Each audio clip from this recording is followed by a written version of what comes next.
नमस्कार।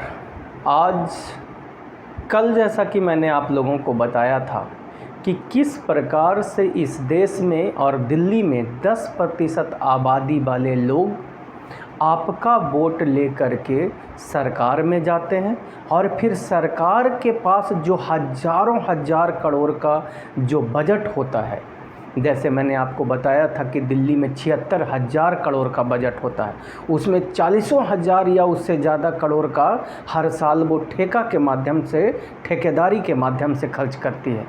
लेकिन उन 40-50,000 करोड़ जो भी अमाउंट है, उस अमाउंट में ठेकेदारी SC ST OBC माइनॉरिटी यानी डायमंड परिवार के लोगों को नहीं देती है। और वोट आपका, विकास उनका, क्योंकि ठेकेदारी, ये बात मैंने कल विस्तार से समझाई। अब आज मैं आपको बताने वाला हूँ कि किस प्रकार से ये जब आप अपना वोट देते हो, वोट हो सकता है कि इन राजनीतिक पार्टियों जैसे बीजेपी या आम आदमी पार्टी, ये दोनों राजनीतिक पार्टी 10% आबादी वाले लोगों को फ़ायदा पहुंचाने के लिए सरकार में आती है या वो ये व्यापार करती है।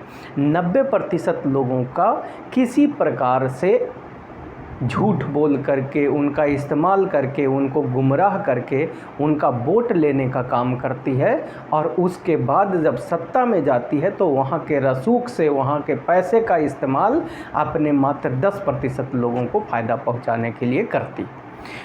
मेरी बात सही लगेगी तो चैनल को शेयर और सब्सक्राइब कीजिएगा और इसे हर लोग तक पहुंचाने का कोशिश कीजिए। आज हम बात करेंगे कि सरकारी नौकरियों में किस प्रकार से 90% लोगों को नौकरी ना मिले, इसके लिए इन लोगों ने साजिश की हुई है। जो आपके घर में आकर के वोट जब मांगते हैं तो आपका पैर तक छूते हैं और ऐसे जताते हैं कि जैसे उनसे अपना कोई आपका हो ही नहीं सकता है।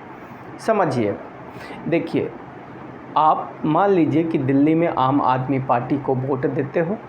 आम आदमी पार्टी की चरित्र जो है इस प्रकार से समझा जाता है कि 70 में से वो कम से कम 40 सीटें दे देती है 10% आबादी वाले लोगों को, जो आबादी इनको वोट भी नहीं करती है।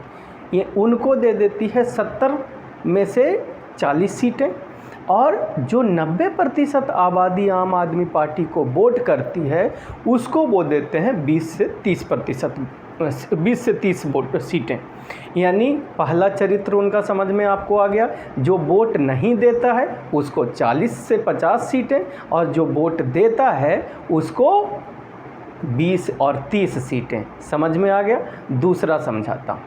अब जब ये इनके लोग मैं अपने भी SC ST OBC माइनॉरिटी के जो लोग होते हैं, जो उनके यहाँ जाके चुनाव लड़ते हैं, और चुनाव लड़ने का उनका उद्देश्य ये होता है कि किसी प्रकार से वो अपने परिवार के लोगों का विकास कर सकें। वो समाज का विकास करने के लिए आम आदमी पार्टी में या बीजेपी में नहीं जाता है, क्योंकि अगर वो SC ST OBC के लिए लोगों के लिए नौकरी मांग देगा, उसी दिन आम आदमी पार्टी उसको कहेगा कि तुम दरवाज़ा देखो, अगली बार हम कोई और दूसरे चापलूस को लेकर के आएंगे और उसको काउंसलर विधायक बनाएंगे। अब देखिए, आपने वोट दे दिया आम आदमी पार्टी को, वोट दे दिया बीजेपी को, और वो सत्ता में आ गई, सरकार में आ गई। जैसे ही वो सरकार में आती है तो आप पता लगा लीजिएगा, जितने भी सरकारी ऑफिसेस में जो बड़े बड़े पदाधिकारी हैं, आपको 10% वाले मिलेंगे। और उनको नॉमिनेट कौन करता है, प्रमोट कौन करता है, उनको बैठाता कौन है? यही लोग बैठाते हैं, जो विधायक, मंत्री और मुख्यमंत्री मिल करके।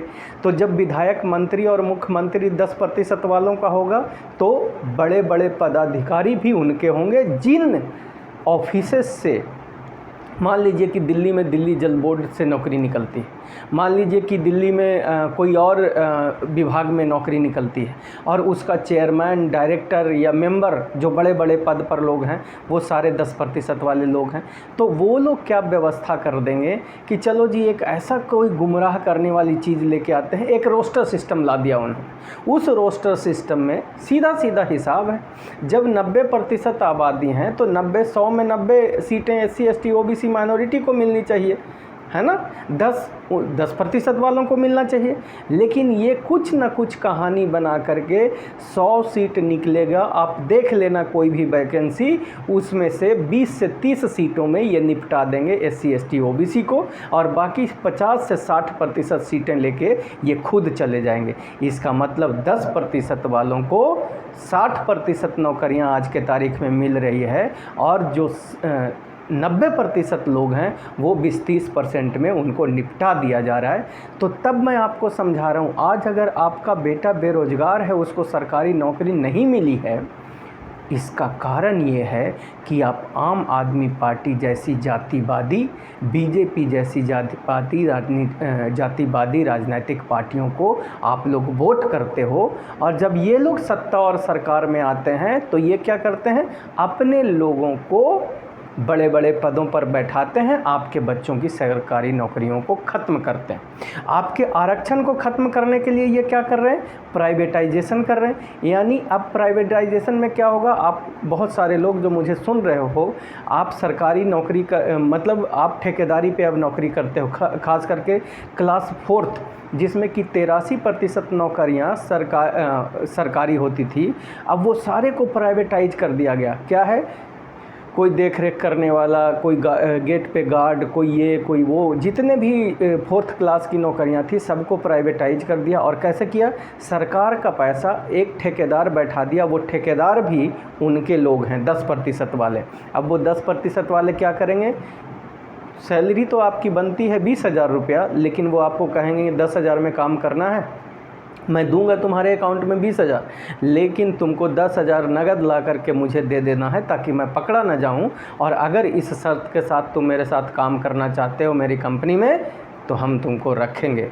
यानी वो सरकार से भी कमा रहा है और आपका हर महीने 10,000 रुपया कमा रहा है, और आप मात्र 10,000 रुपया, 8,000 रुपया, 9,000, 12,000 रुपया में काम करने को मजबूर किए जा रहे हो।